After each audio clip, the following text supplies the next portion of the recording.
Je n'avais plus de voix pour l'en dissuader. Soudain, il mit la lame contre ma gorge. Je ne peux pas te laisser vivre pour que tu appartiennes à un autre noir. Il m'était impossible de parler, et respirer était douloureux.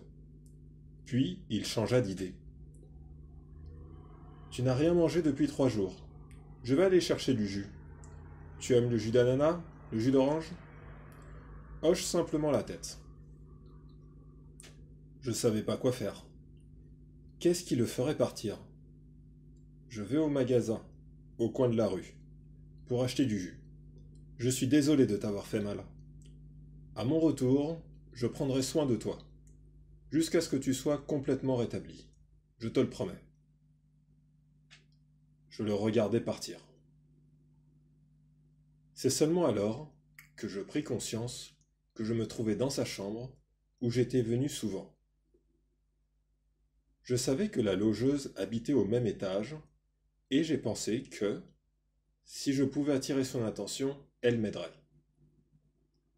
Je fis entrer le plus d'air possible dans mes poumons et essaya de crier. Mais aucun son ne sortit de ma gorge.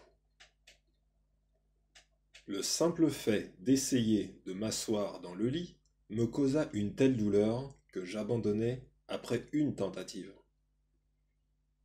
Je savais où Marc avait posé la lame de rasoir. Si seulement je pouvais la prendre. Je pourrais me suicider et l'empêcher ainsi de se vanter de m'avoir tué. Je commençai à prier. Je priais de façon intermittente, car je passais de l'état de conscience à l'état d'inconscience. Puis, des cris retentirent dans le couloir. J'entendis la voix de ma mère. Enfoncez-la, enfoncez cette putain de porte. Mon bébé est à l'intérieur. Le bois gémit, puis se fendit en éclats, et la porte céda. Ma petite mère passa par l'ouverture et s'évanouit en me voyant. Elle me confia plus tard que c'était la seule fois dans sa vie où cela lui était arrivé. La vue de mon visage enflé, au point de faire 2 fois son volume, et de mes dents enfoncées dans mes lèvres, était plus que ma mère pouvait supporter. Alors, elle s'était affaissée sur le sol. 3 colosses entrèrent à leur tour dans la pièce. 2 d'entre eux soulevèrent ma mère, et elle revint à elle dans leurs bras, quoique un peu groggy. Ils la portèrent jusqu'au lit. Bébé, oh mon bébé, je suis vraiment désolé. Chaque fois qu'elle me touchait, je grimaçais. Appelez une ambulance, je vais tuer ce salaud, je suis désolé. Elle s'en voulait, comme toutes les mères qui se sentent responsables quand quelque chose de terrible arrive à leur enfant. Je ne pouvais pas parler, ni même la toucher. Mais jamais je ne l'ai autant aimée qu'à ce moment-là, dans cette pièce puante et étouffante. Elle me tapota la figure et caressa mon bras. Bébé, les prières de quelqu'un ont été exaucées. Personne ne savait comment trouver Marc, pas même Boyd Puccinelli.